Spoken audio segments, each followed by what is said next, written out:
We're going to do a very brief lesson on active transport, which would be used to go against a concentration gradient. We know things normally go from high to low. Every once in a while, you might need them to go the other way around.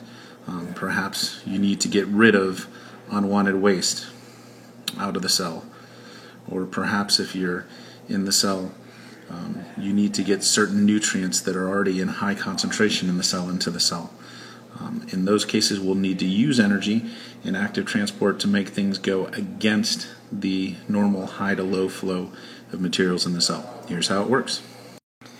So, as you look at this cell here, you can see the outside has higher concentrations of these little blue dots, and the inside is lower. So, how do you make something go from low to high when it doesn't want to? It can't diffuse through. That's kind of a natural process. It can't undergo osmosis, so it has to undergo what we call active transport, which requires energy in the form of ATP. If you look at ATP as a molecule, you can really think of it as an ADP molecule, diphosphate, plus an extra phosphate.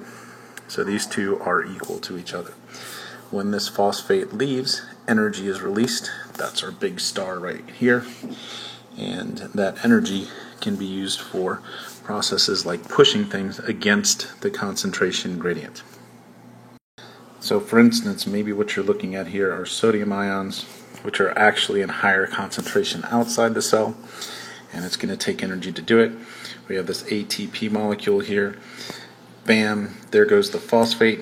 Energy is released. This becomes a DP, diphosphate, and that gives it enough energy for the sodium to get through to the other side.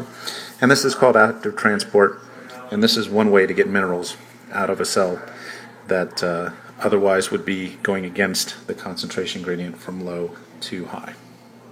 We'll look at how bigger molecules can get moved into and out of a cell in our next lesson.